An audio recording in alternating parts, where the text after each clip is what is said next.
Praise the Lord. ஜெபிக்கலாம். துதியில் மத்தியில் வாசம் செய்கிற அன்பின் ஆண்டவரே, கருமையான மனமகிழ்ச்சியான காலைகளை ஆராதனைக்காக நன்றி வச்சா. ஆண்டவரே, இந்த காலைகளிலும் நாங்கள் கத்தாவே ஊர்வலோடு ஒற்றுமையாக கத்தாவே என்னை ஆராதிக்க கூடுதல் ஸ்தோத்திரம் வச்சா. ஆண்டவரே, இந்த காலைகளிலும் நீர் கத்தாவே ஒருபட்ட மக்களாக என்னை ஆராய்ந்து ஒன்று கூட்டுகிறே, அதற்காக உங்களுக்கு ஸ்தோத்திரம் ஆண்டவரே. தகப்பனே, இப்போதும் இந்த ஆராய்ந்து மதிப்பிக்கும் போது உங்களுக்கு தேவாவையான பிரசனமாக இருக்க போகிறதுக்காக ஸ்தோத்திரம் ஆண்டவரே. தாராளம் முழுமையாக பொறுப்பெடுத்துக் கொள்ளுங்க. இதே பாடுகின்ற பாடல்கள், வாசிக்கிற எழுப்புவதை, கேட்கக்கூடிய செய்தி அனைத்தையும் கத்தாவே நிறைய ஆசிரியர்களுடைய ஜெபிக்கிறோம் ஆண்டவரே. நீர் துதியின் மத்தியில் வாசிக்கிற தேவனை நாங்கள் விசுவாசிக்கிறோம் ஆண்டவரே. அவ்விதமாக தகப்பனே, இந்நாளே நாங்கள் துதிக்கிற வேலையிலே எங்கள் மத்தியிலே ஆவியானவர் கத்தாவே கிரியை செய்யப்படுவதற்காக நமக்கு ஸ்தோத்திரம். ஆராதனை துவக்கம் முதல் முடிவு மட்டும் பிரசன்னம் இடத்தில் இருக்கட்டும். வந்திருக்கிற ஒவ்வொரு மக்களுக்காக ஜெபிக்கிறோம் சுவாமி. இன்னும் வர இருக்கிற மக்களுக்காக ஜெபிக்கிறோம். அன்றைய மக்கள் எல்லா தலையிலும் எடுத்து போட்டு நீர் துரிதமாக ஜெபிக்கிறோம் கர்த்தாவே. தொடர்ந்து நாங்கள் உண்மை முழு உள்ளத்தோடும் முழு பலத்தோடும் ஆராதிக்க தொழுது போல தேவன் கிருபை செய்யுங்க. நிறைய பொறுப்பத்தோடு காத்துக்கணும். துதி கன மகிமை எல்லாம் எடுத்துக்கோங்க. இயேசுவின் நாமத்தில் ஜெபிக்கிறோம் பிதாவே, ஆமென்.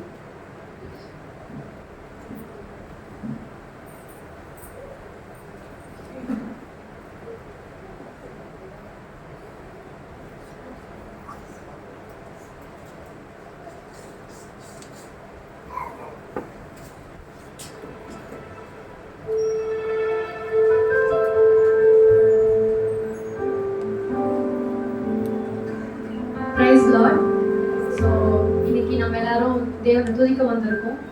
இன்னைக்கு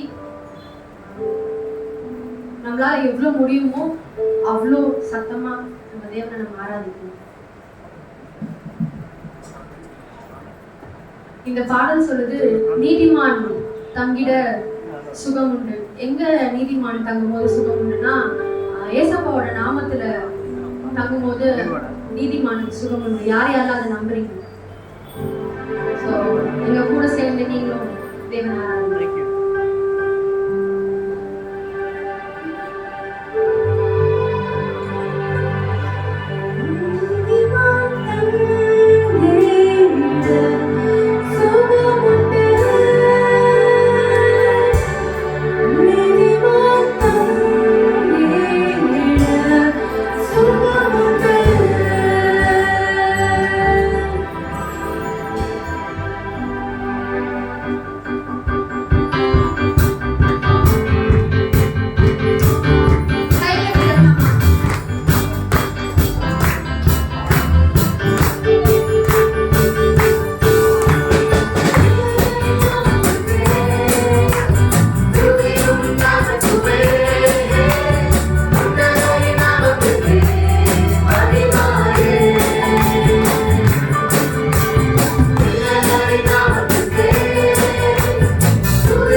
ஸோ நான் ஒரே ஒரு விஷயம் கேட்கணும்னு நினைக்கிறேன். நேற்று நைட்டு யார் யாரெல்லாம் தூங்குனீங்க? தூங்குனீங்க, எல்லாருமே தூங்கியிருக்கோம். ஓகே, யார் யாரெல்லாம் நல்லா தூங்குனீங்க? செம்ம தூக்கம். ஓகே, எல்லாருமே நல்லா தூங்கியிருக்கீங்க. ஸோ நல்லா தூங்கணும், எல்லாருமே நல்லா தூங்கியிருக்கோம்ல. ஸோ நம்ம எல்லாரும் நல்லா தூங்கணும் அப்படின்னா நம்மளை சுற்றி ஒரு ஒரு சூழல் வேணும் தூங்குறதுக்கு. சில பேருக்கு வந்து லைட் இருந்தால் தூக்கம் வராது, நைட்டில் வந்து இருட்டாக இருந்தால் தான் தூங்கணும் அப்படின்னு இருக்கும். சில பேருக்கு வந்து தரையில் படுத்தா தூக்கம் வராது, எனக்கு பெட் இருந்தால் தான் தூக்கம் வரும் அப்படின்ற சில பேர் இருக்கும். சில பேருக்கு வேற ஒருத்தவங்க வீட்டுக்கு போனால் தூக்கம் வராது, நம்ம வீடு தான்ப்பா, அங்கே தான் நிம்மதியான தூக்கம் அப்படின்னு நிறைய பேர் யோசிப்போம்ல. இன்னைக்கு நம்ம சொல்ல போகிறோம், இந்த மாதிரி இடம் வந்தாதான்ப்பா எனக்கு நல்ல தூக்கம் வரும், நான் அப்படியே தூங்கினேன்னா பக்கத்தில் என்ன நடக்குது எதுவுமே தெரியாது, செம்மையாக தூங்கிடுவேன், ரொம்ப கம்ஃபர்டபுளாக ஃபீல் பண்ணேன் அப்படின்ற ஒரு பிளேஸை நம்ம ஷேர் பண்ண போகிறோம். ஸோ எனக்கு எப்படி இருக்கணும்னா, எனக்கு வந்து 3 தலைக்காணி ஒரு பெட்ஷீட் இருக்கணும். 3 தலைக்காணி ஒரு பெட்ஷீட் இருக்குன்னா நான் நல்லா தூங்கிடுவேன். ஸோ அந்த மாதிரி உங்களுக்கு எந்த மாதிரி என்விரான்மெண்ட்ல நீங்க நல்லா தூங்குவீங்க அப்படின்றத ஷேர் பண்ணலாம். சம்பந்தமே இல்லாம பேசுறேன், யோசிக்கிறீங்க. ஸோ இது நான் ஏன் இதை கேட்குறேன்றதை நான் அப்புறமா சொல்லுவேன். எனக்கு வந்து டிராவல்ல தூங்க பிடிக்கும், அப்படியே அந்த மோஷன்லயே அப்படியே தூங்குவோம்னா ஜாலியா இருக்கும். டிராவல்ல தூங்க பிடிக்கும். வேற யாருன்னா? அவங்களுக்கும் 3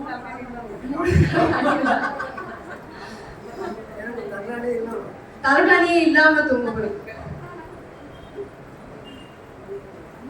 வேற யாருன்னா இருக்கீங்களா?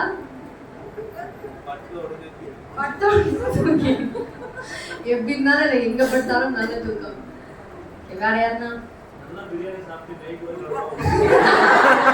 நல்லா பிரியாணி சாப்பிட்டு நேற்று ராஜன் டப்பா ஒண்ணு ஷேர் பண்ணாங்க, சொன்னீங்க. நேற்று சொன்னாரு பைக் ஓட்டும் போது நல்லா தூங்குவேன் அப்படின்னு சொன்னாரு.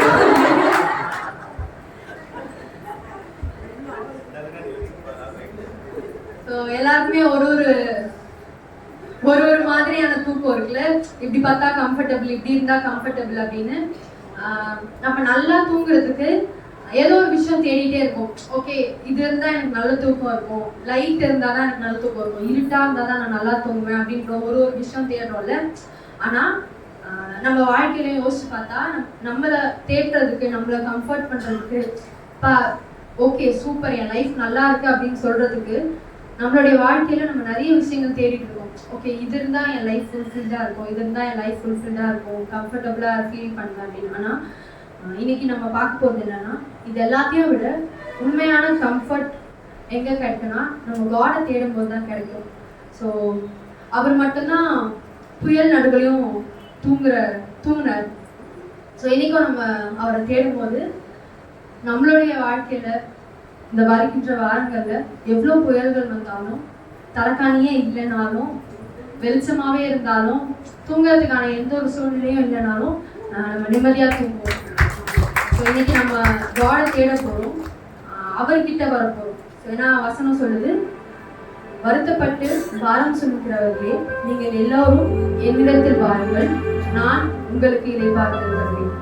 ஸோ இன்னைக்கு அவரிடத்துல வரப்போறோம். அவர் நமக்கு செம்ம கம்ஃபர்டபுள், எதுவுமே இல்லை ஆனா நான் நல்லா தூங்குறேன், எதுவுமே யோசிக்க முடியல ஆனா நான் நல்லா இருக்கேன் அப்படின்ற அந்த கம்ஃபர்ட் காட்கிட்ட மட்டும் தான் கிடைக்கும். இன்னைக்கு நம்ம அவர்கிட்ட போகலாம். இயேசு என்னை தேற்றிடுவார், இயேசு என்னை காத்திடுவார், இயேசு என்னை உயர்த்துவார் நண்பரே, இயேசு என்னை தேற்றிடுவார், இயேசு என்னை காத்திடுவார்,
உட்காரலாம்.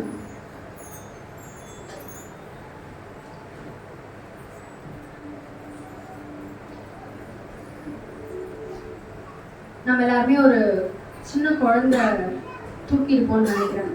அதாவது தவழறதுக்கு முன்னாடி இருக்கிற குழந்தை சொல்லுவோம், ரொம்ப குட்டி. நீங்கள் நோட் பண்ணியிருப்பீங்களான்னு தெரியல, ரொம்ப சின்ன குழந்தை தான், நினைவு கூட வந்திருக்காது. ஆனால் அந்த குழந்தை அவங்க அம்மா கையை விட்டு வேற யாருன்னா ஒருத்தர் கைகளுக்கு போனால் அழ ஆரம்பிச்சிடும். இன்னும் அவங்க அம்மா யாருன்னே அதை ரெக்கக்னைஸ் பண்ணியிருக்காரு. ஆனால் அவங்க அம்மாவோட கை அந்த கம்ஃபர்ட் விட்டு வெளியே வரும்போது நம்ம போய் அந்த குழந்தைய விசிட் பண்ணி நம்ம வேற யாரோ ஒருத்தர் தூக்கும் போது அந்த குழந்தை அழ ஆரம்பிச்சிடும். இல்லை எதனா டிஸ்கம்ஃபர்ட்டாக ஃபீல் ஆகுது அந்த குழந்தைக்கு. திருப்பி அது அம்மாவோட கைகளில் எப்போ வருதோ அப்போ எவ்வளோ அழுதுட்டு இருந்தாலும் அந்த அழைய அந்த குழந்தை நிறுத்திடும். ஸோ இன்னைக்கும் நம்ம கர்த்தரை நோக்கி பார்க்க போறோம். நம்மளுடைய வாழ்க்கையில எத்தனையோ இன்னல்கள், எத்தனையோ துன்பங்கள் வந்திருந்தாலும், வேற யாரோ ஒருத்தர் கையில நம்ம இருந்திருந்தாலும், இன்னைக்கு திருப்பி நம்ம கர்த்தருடைய கரங்களுக்குள்ள வரப்போறோம். அவர் நம்மை சேட்டைகளுக்குள்ளே அவர் மறைத்துக் கொள்கிறார்.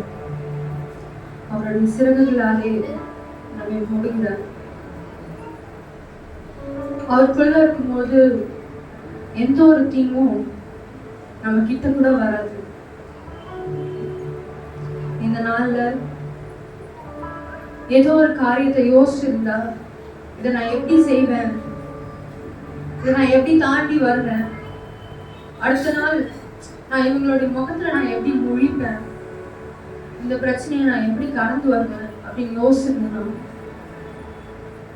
டிஸ்கம்ஃபர்டபுளா ஃபீல் பண்ணியிருந்தோம்னா, இன்னைக்கு நம்மளுடைய தேவனுடைய கரங்களுக்கு மறுபடியும் வரப்போகுது. அவர்கிட்ட வரும்போது அவர் எல்லா குறைகளையும் நீக்க வல்லவரா இருக்கிறார். இன்னைக்கு நம்மளை பார்த்து சொல்றாரு, ஏன் மகனே நீ ஏன் பயப்படுற, உன் கூட நான் இருக்கும்போது நான் அவ்வளோ ஈஸியா விட்டுற மாட்டேன் அப்படின்ற ப்ராமிஸ் இன்னைக்கு God நமக்கு தராரு.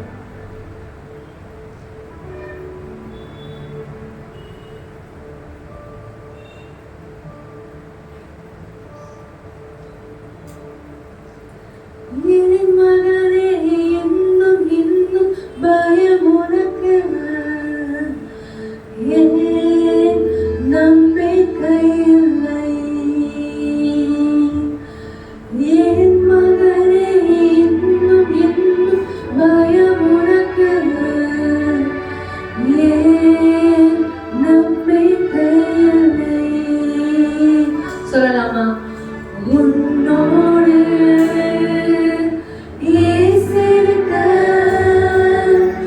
உன் படகு மூழ்கிடுமோ, உன்னோடு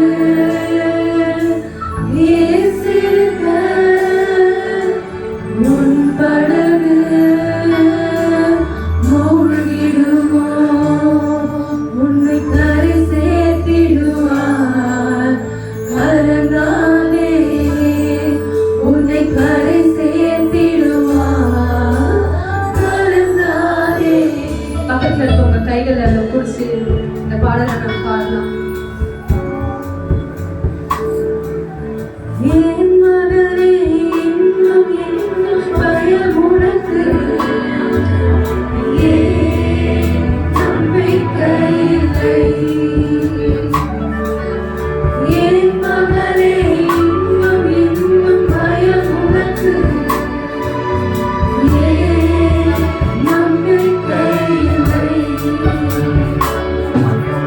உன்னோடு பேசியிருக்க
மனிதர்கள் மறந்தாலும் அவர் நம்மளை என்னைக்குமே மறக்காத தேவன். இந்த நேரத்துல அவரை பார்த்து சொல்ல, இயேசுப்பா நீங்க தான் என்னோட நம்பிக்கை, உங்களை தவிர வேற எந்த ஒரு துணையும் எனக்கு வேண்டாம் அப்படின்னு கர்த்தரை நோக்கி நம்ம பாடலாம்.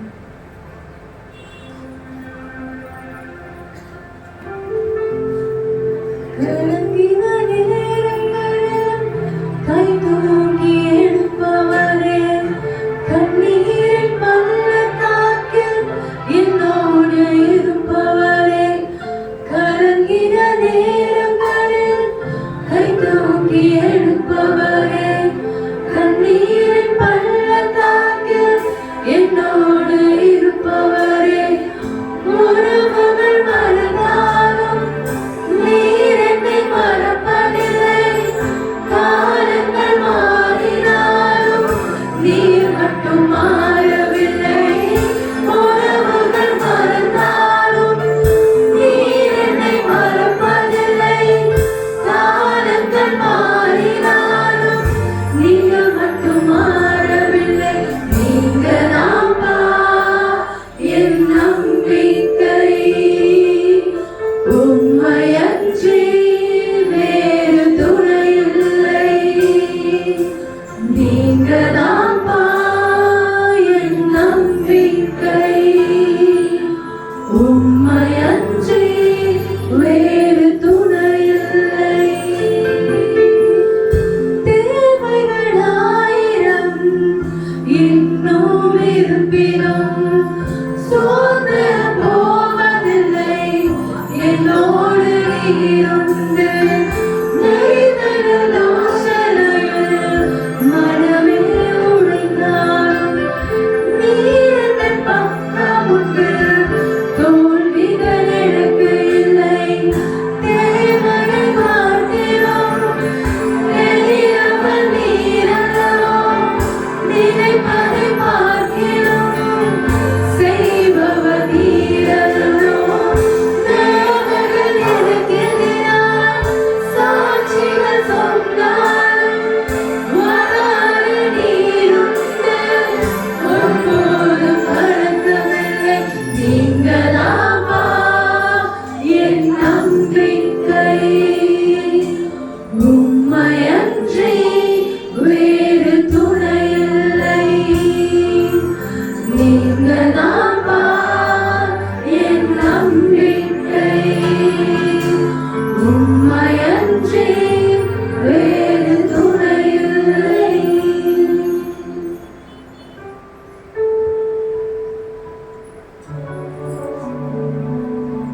கலங்காதே திகையாதே நீ அவர் தாசன் அவர் உன்னை தெரிந்து கொண்டார் நீ அவர் தாசன் அவர் உன்னை தெரிந்து கொண்டார் நீ போகும் இடமெல்லாம் உன்னோடு வருவார் கலங்காதே திகையாதே கலங்காதே திகையாதே நான் போகும் இடமெல்லாம் என்னோடு வருவார் கலங்கேனா திகையேனா கலங்கேனா திகையேனா நான் அவர் தாசன் அவர் என்னை தெரிந்து கொண்டார் நான் அவர் தாசன் அவர் என்னை தெரிந்து கொண்டார்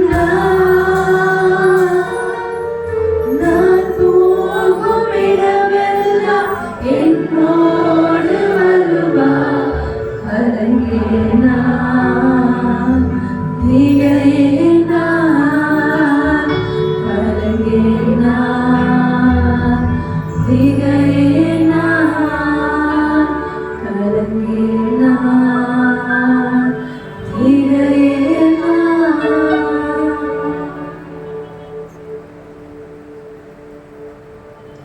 பயப்படாதே, உன்னை மீட்டுக் கொண்டேன், உன்னை பெயர் சொல்லி அழைத்தேன், நீ என்னுடையவன்.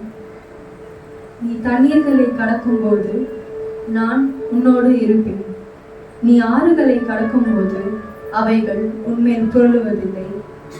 நீ அக்கினியில் நடக்கும்போது வேகாதிருப்பாய், அக்கினி ஜுவாலை உன் பேரில் பற்றாது. நான் இஸ்ரவேலின் பரிசுத்தரும் உன்னை ரட்சிக்கிறவருமாகிய உன் தேவனாகிய கர்த்தர். உன்னை மீட்கும் பொருளாக எகிப்தையும் உனக்கு ஈடாக எத்தியோப்பியாவையும் சேபாவையும் கொடுத்தேன். நீ என் பார்வைக்கு அருமையானபடியால் கனம் பெற்றாய்.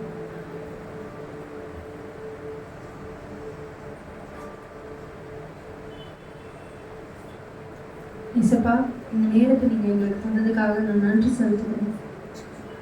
எங்களை நீங்க அரவணைத்த கிருபைக்காக நாங்கள் நன்றி செலுத்துகிறோம் இசப்பா.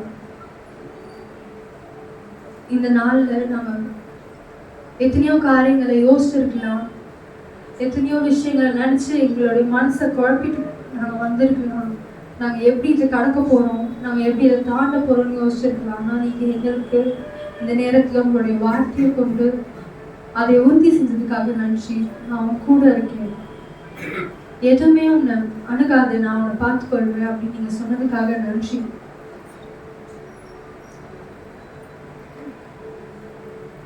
எங்களை உங்களுடைய பிள்ளைகளாக தெரிந்து கொண்டதுக்காக நான் நன்றி செலுத்துக்கிறோம் இயேசுப்பா. இந்த நேரத்துல எங்களை நீங்க பார்த்து நீ சோர்ந்து போகாதே, நீ மனசு உடைஞ்சு போகாத, நான் உன் கூட இருக்கேன் அப்படின்னு நீங்க சொன்னதுக்காக நன்றி. இந்த நாள்ல இது யாரெல்லாம் ஒரு குழப்பத்தோட வந்திருந்தாங்களோ, கவலைகளோடு வந்திருந்தாங்களோ, நாங்க எல்லாத்தையும் உங்களுடைய கரங்களை ஒப்பு கொடுக்குறோம் சிப்பா. எங்களுடைய பாரத்தை நம்ம உங்க மேல இறக்கி வைக்கிறோம். நீங்க எங்களை ஆறுதல் செய்யப்பட நாங்கள் செபிக்கிறோம். எங்களுடைய ஆறுதல் பரத்துல இருந்து வரும்பட நாங்கள் செபிக்கிறோம் சிப்பா. நாங்க மனுஷங்களை நம்பினா அவங்க எங்களை ஏதோ ஒரு இடத்துல விட்டுட்டு போவாங்க, ஆனா நீங்களோ எங்களை என்றைக்குமே விட்டதில்லையா, அதுக்காக நன்றி. எங்களுடைய தேவைகளை காட்டிலும் நீங்க பெரியவரா இருக்கிறதுக்காக நாங்கள் நன்றி செலுத்துகிறோம். இந்த நாள்லயும் நீங்க எங்க கூட இருக்கின்றதை நீங்க உறுதிப்படுத்துறதுக்காக நன்றி. நாங்க உங்ககிட்ட வரும்போது, நாங்க உங்களை தேடும் போது எங்களுடைய வாழ்க்கையில் இருக்கிற எல்லா விஷயத்தையும் நீங்கள் பார்த்துக்கொள்வீங்க. அதுக்காக நன்றி. இதோ நாங்கள் இந்த வாரத்தில் நாங்கள் எவ்வளோ புயல்களை சந்தித்தாலும் நாங்கள் உங்களை நோக்கி பார்க்க நாங்கள் அதில் நிம்மதியாக இருக்க எங்களை கிருபை செய்யுங்க. நீங்கள் பொறுப்பெடுத்துக் கொள்ளுங்க. உங்கள் பிரசனம் இங்கே வந்ததுக்காக நாங்கள் நன்றி செலுத்துக்கிறோம். நீங்கள் எங்களை தொட்டதுக்காக நாங்கள் நன்றி செலுத்துக்கிறோம். நீங்கள் பொறுப்பெடுத்துக் கொள்ளுங்க. வழிநடத்துங்க. இயேசு நாமத்தில் ஜெபிக்கிறோம். இயேசு நல்ல பிதாவே. ஆமென்.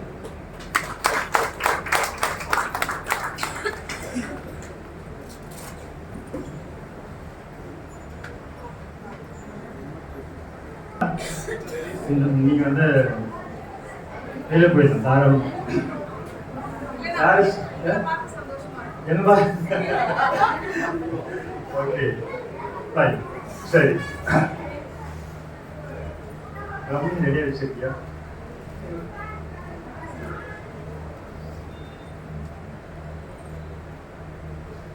கோவிட் அப்புறமாவும் கோவிட் முன்னாடி அப்படின்னு சொல்லிட்டு எப்படி சரித்திரம் பிசி ஏடி பிரிஞ்சதோ, ஸோ காலங்கள் இப்போ நம்ம இருக்கிற காலத்தில் கோவிடுக்கு முன்னாடி கோவிடுக்கு அப்புறமானு பிரிஞ்சிருக்கு நான் பார்க்குறேன். நீங்கள் எப்படி பார்க்குறீங்க எனக்கு தெரியல. ஒரு சின்ன உதாரணம், கோவிடுக்கு முன்னாடி நீங்கள் ஸ்கூலுக்கு கண்டிப்பாக போய் ஆகணும், படிச்சாகணும். கோர்ஸ் ஒரு சர்டிஃபிகேட் வாங்கினா நீங்கள் ஸ்கூலுக்கு போனால் தான் கோர்ஸ் வந்து படித்தா தான் கிடைக்கும். நான் இப்போது கோவிடுக்கு அப்புறமா வீட்டில் உட்காந்துட்டு ஆன்லைன் கோர்ஸ் மூலமாக சர்டிஃபிகேட் வாங்க முடியும். அதுக்கு முன்னாடி அப்படி நடந்ததில்லை. ஒருத்தர்கிட்ட பார்த்து பேசணும்னா நம்ம போய் தான் நம்ம பார்ப்போம், முடிஞ்சு போனால் ஆடியோவில் நம்ம பார்ப்போம். ஆனால் இப்போ ஜூம் கால்லேருந்து கூகுள் மீட்ல இருந்து வீடியோ கான்ஃபரன்ஸ் எல்லாமே வித்தின் செகண்ட்ஸ் நம்ம கனெக்ட் பண்ணி மீட்டிங்கை அதை நடத்துகிறாங்க. பார்க்குறது மட்டும் இல்லை, மீட்டிங்கை அதை நடத்துறது நம்ம பார்க்குறோம்.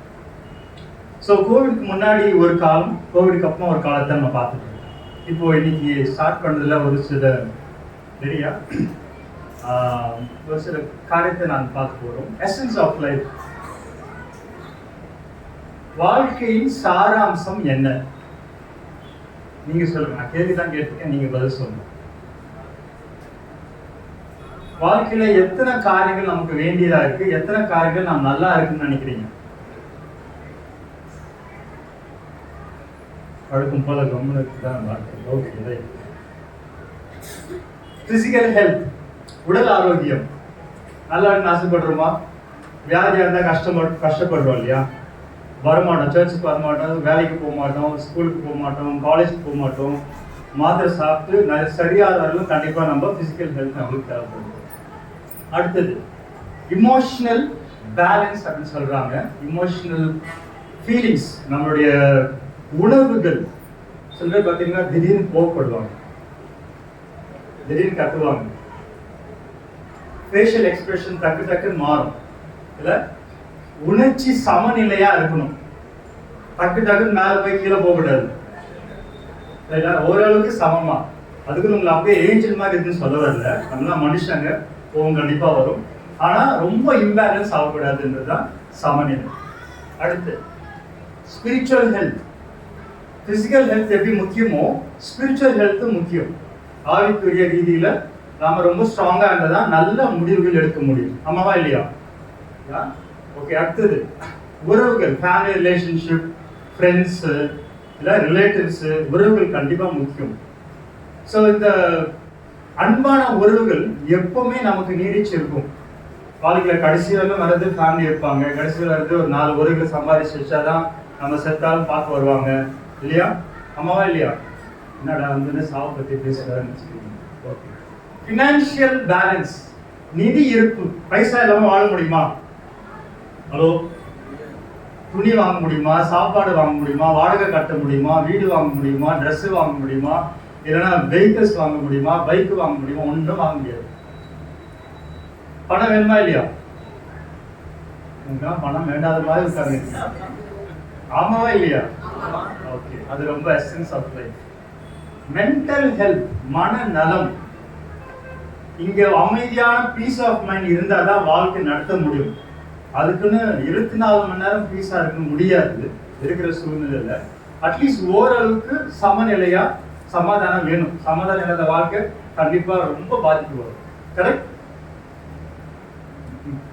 சோஷியல் ரிலேஷன்ஷிப், சமூக உறவு, அதாச்சு நம்ம வேலைக்கு போகும்போது அவங்க கிட்ட கனெக்ஷன் பண்றது, நம்ம வெளியில போகும்போது யாருக்காவது பார்த்து ஹாய் சொல்றது, குடும்பத்தின் இல்லாம வெளியில உறவுகளோட இருக்கிறது, ஃப்ரெண்ட்ஸை பார்க்கறது, காலேஜ் ரிலேஷன்ஷிப் பார்க்கறது, ஜாப்ல ஃப்ரெண்ட்ஸ், இதெல்லாம் நம்ம வளர்த்துக்கணும்.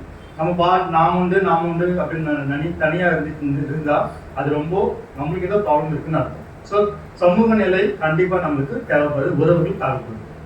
ஓகே, அடுத்தது அறிவு மற்றும் ஞானம். புக்ஸ் படிக்கிறது இருந்து இந்த உலக அறிவு, உலக ஞானம் நமக்கு கண்டிப்பா தேவை, அப்பதான் வாழ முடியும். ஓகே, இதுல எது உங்களுக்கு ரொம்ப ஜாஸ்தியா இருக்கு? எல்லாமே ஜாஸ்தியா இருக்கா? This is the exception. சரி, இப்படி கேட்கிறேன், எது இல்ல உங்களுக்கு? கண்டிப்பா 1 2 கண்டிப்பா சொல்லுவீங்க. எல்லாருமே எல்லாத்திலும் பெஸ்டா இருக்குன்னு சொல்ல முடியாது, ஆமாவா இல்லையா?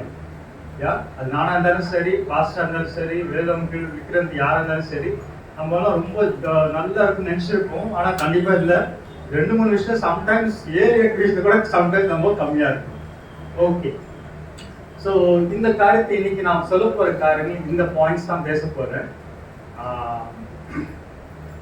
ஓகே, ஸோ இந்த 7 பாயிண்ட்ஸ் நான் பேச போறேன். என்னென்ன பாயிண்ட்ஸ்னா, ஒரு கதை சொல்ல போறேன். கதை எல்லாருக்கும் பிடிக்கும்ல, ஆனா இது வந்து உண்மையா நடந்த கதை. அதுக்கப்புறமா சிம்டம்ஸ், ஒரு அறிகுறி இருக்கு. அந்த கதையில இருந்து ஒரு தலைப்பு எடுக்கிறோம், அந்த தலைப்புல ஒரு சிம்டம் பார்க்க போறோம். பாசிபிள் காசஸ், சாத்தியமான காரணங்கள் என்ன, அந்த அறிகுறிக்கு உண்டான காரணங்கள் என்ன பார்க்க போறோம். அதுக்கு உண்டான தடை, தாக்குன்னா தடை, நம்ம மைண்ட்ல வந்து சில தடைகள் பார்க்க போறோம். என்னோட காரியம் சொல்ல போறேன். பிரச்சனை ஒண்ணு இருக்கு, அது உலகளாவிய பிரச்சனை, என்னன்னு பார்க்க போறோம். அதுக்கு எல்லா பிரச்சனைகளுக்கும் ஒண்ணு இருக்கு, என்ன இருக்கு? தீர்வு இருக்கு. ஸோ இந்த 7 காரியங்கள்லாம் இன்னைக்கு பார்க்க போறோம். ஓகே, இந்த படம் நீங்க பார்த்திருக்கீங்கன்னு தெரியல, சாரி. தர்பார் இறுதி சுற்று, சர்க்கார் 1947, 1000 ஒருவன். நான் கையில தூக்கி சொல்ல மாட்டேன், கவலைப்படாது. இந்த படத்தில் நீங்க எந்த படம் பார்த்தாலும் அதுல ஒரு பர்சன் என்னோட ரொம்ப ஃப்ரெண்டு, அதான் பேக்ரவுண்ட் என்ன ஒர்க் பண்ணது, அவர் பேரு சந்தானம். இதுதான் அவரோட லெஃப்ட் ஹேண்ட் சைட் மேல இருக்க, அவர் தான் சந்தானம். அவர் வந்து இந்த படத்துக்கு எல்லாத்துக்கும் ஆர்ட் டைரக்டர். 2022ல பெஸ்ட் ஆர்ட் டைரக்டர் அப்படின்னு அவார்டு வாங்கினவர். ஃபர்ஸ்ட் செட்டுக்கு அசிஸ்டண்டா போய் ஜாயின் பண்ணார், அப்போ அசிஸ்டன்ட் ஆர்ட் டைரக்டர் ஆனாரு. அதுக்கப்புறமா ஆர்ட் செட்டில் ஆரம்பிச்சு பெரிய பெரிய படங்கள் பண்ணி 2022ல கலைஞர் அரங்கத்துல பெஸ்ட் ஆர்ட் டைரக்டர் அவார்டு வாங்கினார். நானும் அவனும் ஜமாலியா ஸ்கூல்ல 4 இயர்ஸ் ஒன்னா படித்தோம். அதுக்கப்புறமா 30 வருஷமா அந்த ரிலேஷன்ஷிப் நீடிச்சு வந்தது. 2022 அக்டோபர்ல அவன் இறந்து போயிட்டான். ஆக்சுவலி அடுத்த அவார்டு வந்து பிரமாண்டமான படத்துக்கு அவங்க அவார்டு கொடுக்கறதுக்காக இருந்தாங்க.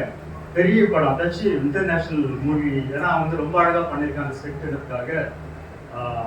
அவன் இன்டர்நேஷனல் லெவலில் போகிறதுக்கு நெக்ஸ்ட் ஸ்டெப் இருந்துச்சு. ஆனால் அவன் இறந்துட்டான். அவன் இறந்ததுக்கு முன்னாடி என்கிட்ட சில காரியங்கள் சொன்னான், அதெல்லாம் எனக்கு சொல்ல முடியாது. மன அழுத்தம், மனதில் ரொம்ப பாரம், நிறைய கவலை, ரொம்ப கஷ்டம், இதெல்லாம் இருந்தது. என் ஃபேமிலியில் மட்டும் இல்லை, இந்த ரிலேட்டிவ்ஸ் மட்டும் இல்லை, இந்த ஃபீல்ட்லையும் சரி, ஆர்ட் டைரக்ஷனும் சரி, சினிமா ஃபீல்ட்லையும் சரி, நிறைய காரியங்கள் எனக்கு வந்து துரோகம் பண்ணியிருக்காங்க. இல்லை நான் எப்பயோ வளர்ந்துருக்கணும், ஆனால் வளர முடியல அப்படின்னு சொல்லிட்டு நிறைய காரியங்கள் எங்களோட வந்து ஷேர் பண்ணிருந்தேன். ஏன்னா நான் கோச் பண்ணி மென்டாரிங் பண்ணுறதுனால கவுன்சிலிங் செஷனில் அவன் வரும்போது ஆன்லைனில் கோவிட் டைமில் நடந்துச்சு. இதெல்லாம் 2018-19 அந்த டைமில் தான் எனக்கு ரொம்ப ஜாஸ்தி மன அழுத்தம் வந்தது. அவனுக்காக ஒரு புக்கே வாங்கினேன் நான். அதை பார்த்து எப்படி வந்து இன்னும் ஆர்ட் டைரக்ஷன் வந்து நெக்ஸ்ட் லெவலில் போகலான்றதுக்கு கோச் பண்ணுறதுக்காக ஒரு புக்கே, ஃபாரின் புக், அது வரவழைச்சு அமேசானில் ஸ்டார்ட் வெயிட் பண்ணியிருந்தேன். 2022ல அவன் இறந்து போயிட்டான். திடீர்னு இறந்து போயிட்டான்.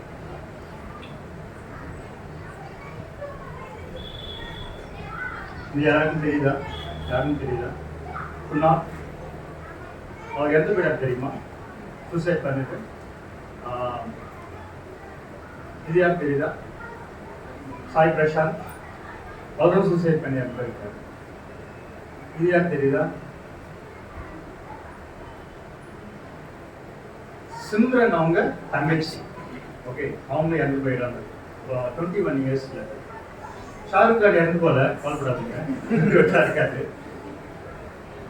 மோஸ்ட் டிப்ரெஸ்ட் ஆக்டர்ஸ் அப்படின்னு நீங்க டைப் பண்ணா ஷாருக் கான் பேரும் இன்னொரு ஃபேமஸ் ஆக்ட்ரஸ் பேரும் இருக்கு. அவர் சொன்ன வார்த்தை, I feel so much healthy and refreshed from within due to injury and suffering I have into the depression mode. இந்த டிப்ரெஷன் அடிக்கடி போகும்போது நிறைய காயங்கள் என் மனசுக்குள்ள வேதனை வந்திருக்கு. But now I am out of it. நான் வெளியே வந்திருக்கேன், சந்தோஷமா இருக்கேன். உன்னோட எனர்ஜி இப்போ பூஸ்ட் ஆகுது அப்படின்ற வார்த்தை அவர் சொல்றாரு. இதெல்லாம் ஏன் சொல்றேன்? டைலர் அப்படின்ற ஒரு மனுஷன், ஒரு பையன், சின்ன பையன், யூஎஸ்ல, இந்த ஃபுல் ஸ்டோரி நீங்க அப்புறமா போய் பாருங்க, ஷார்ட்னு நான் சொல்லி முடிச்சிடுறேன். ஒரு ரூம்குள்ள அடங்கி கிடக்கும்போது அவனுக்கு ஆன்லைன்ல ஒரு ப்ரெஷர் வருது. அந்த ஆன்லைன் ப்ரெஷர்ல யாரும் ஆளெல்லாம் வந்து ஒன்றும் பண்ணல.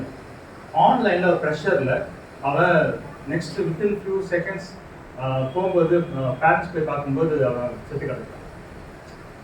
இந்த பொண்ணு ஆன்லைன்ல சைபர் க்ரூமிங் சொல்லுவாங்க. க்ரூமிங்னா தலை வர்றது இல்லை, இது வந்து ஒரு விஷயமா ஒரு ஸ்டெப்பா போய் அவங்க வந்து சித்திரவதைப்படுத்துவாங்க ஆன்லைன்லயே. ஸோ அந்த பிளேஸ்ல பிஃபோர் லாஸ்ட் ஒரு மெசேஜ் அனுப்புறா, யாராவது வந்து என்னை காப்பாத்துங்க, ஏன்னா ஃபேஸ்புக்கில் எனக்கு ரொம்ப என்னை பற்றி தப்பா பேசி என்னுடைய ஃபோட்டோஸ் எல்லாம் போட்டு அசிங்கப்படுத்துறாங்க, யாராவது வந்து ஹெல்ப் பண்ணுங்க. போலீஸ்க்கு போகுது அந்த இன்ஃபர்மேஷன். போலீஸ் போகிறதுக்கு முன்னாடி அந்த பொண்ணு இறந்து. ஸோ இது இன்னொரு ஸ்டோரி, ஆல்மோஸ்ட் சேம் ஸ்டோரி. நீங்கள் அம்மாவுக்கு படிக்கலாம். அவங்க பேர் சூசைட் ஆஃப் ரிபேக்கான்னு சொல்லிட்டு, அவங்க அம்மா அப்பா ட்ரை பண்ணி ஹெல்ப் பண்ணி வேணாம் அப்படின்னு சொல்லும்போது இந்த பொண்ணு இறந்து போயிடலாம். ஏன் இதெல்லாம் சொல்கிறேன்? இதெல்லாம் ஃபாரின் ஸ்டோரி. ஓகே, இந்தியாவுக்கு வரலாம். கோவிட் டைமில் 12 இயர் பையன், லெஃப்ட் ஹேண்ட் சைடு கீழே 12 இயர் பையன் இஸ் ஃபவுண்ட் டெட். எதெல்லாம் தெரியுமா? பப்ஜி விளையாடி இருக்கான். பப்ஜி விளையாடி அந்த கேம் விளையாடி அதில் இருக்கிற லெவல்ஸ் ஃபுல்லாக கம்ப்ளீட் பண்ணுறதுக்கு முடியறதுக்கு உண்டான காரியங்கள் அவன் வந்து ட்ரை பண்ணி அவன் 12 இயர்ஸ் ஓல்டு அவன் இறந்து போயிருக்கான். ஆந்திராவில் பப்ஜி கேம் சாப்பாடு கூட இல்லாமல் பப்ஜி கேம் விளையாடி சோறு தண்ணி எல்லாம் செத்து போயிருக்கான்.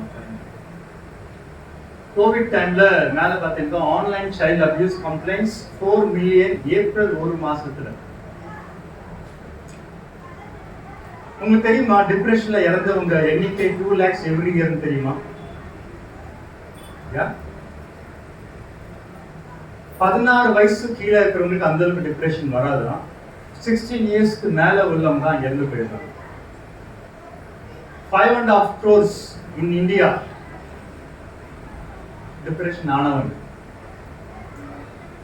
1-3 அதாச்சு 3 பேர் இருந்தா 2 பேருக்கு வந்து டிப்ரெஷன் இருக்குன்னு சொல்றாங்க. அது வந்து 16 வயசு இல்லாதவங்க.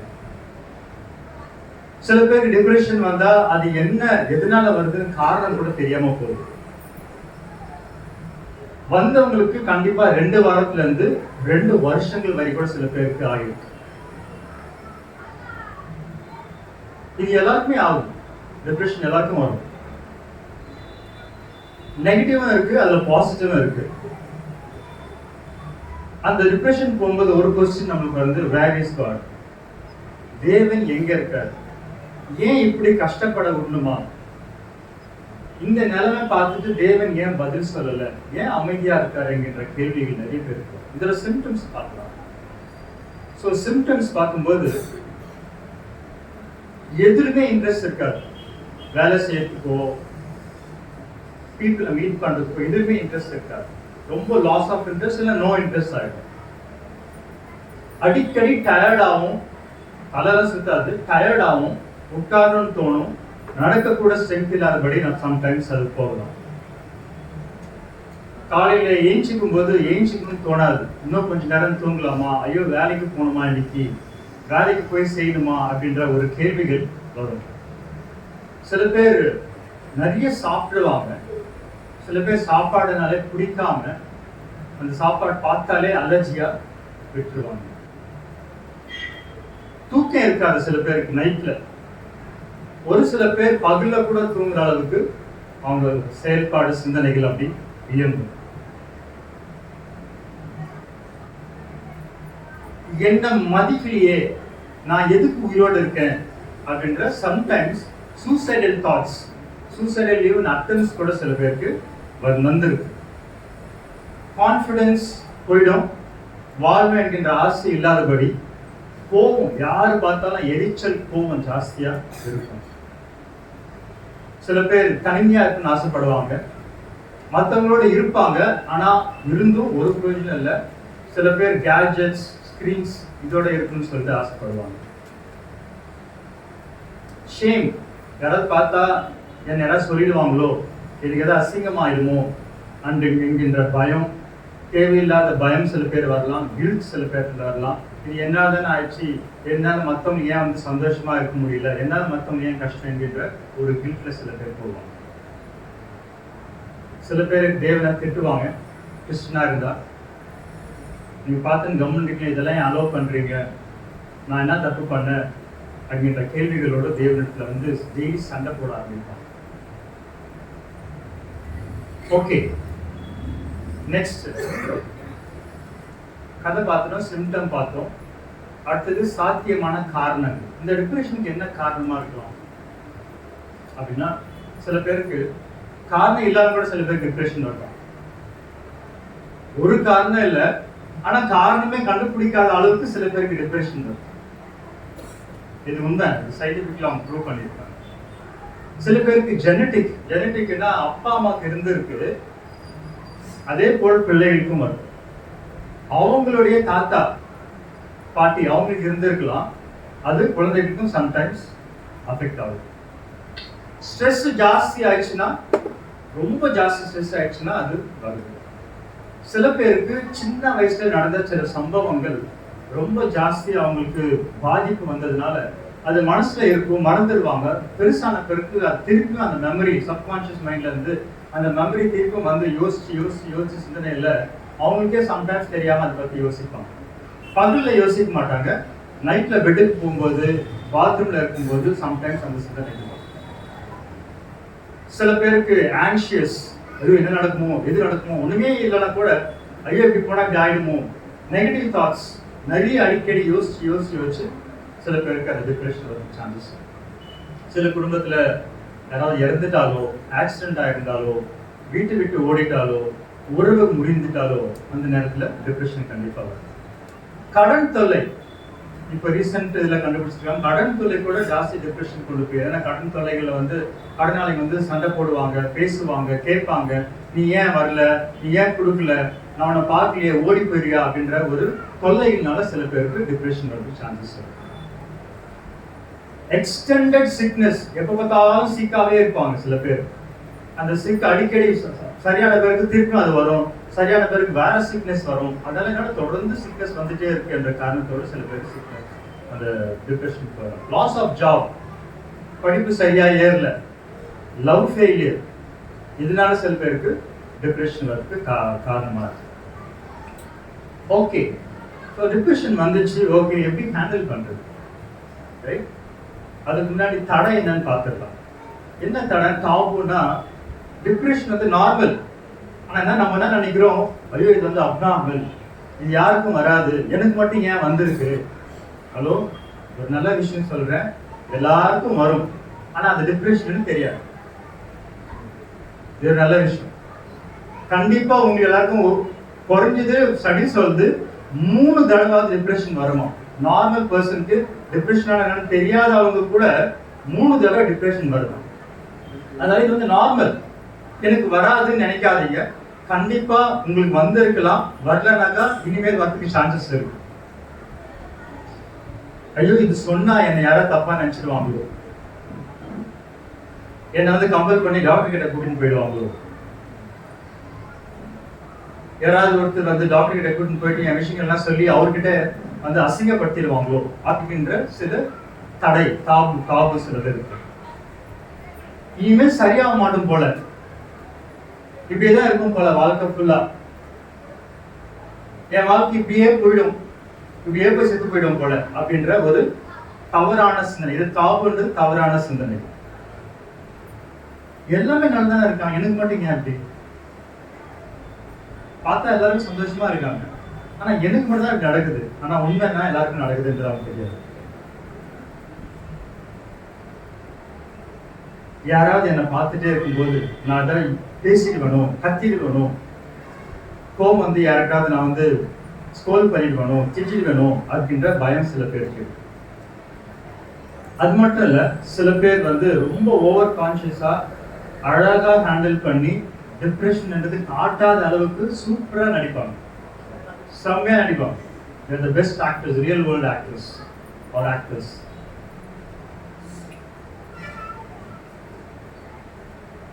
Okay,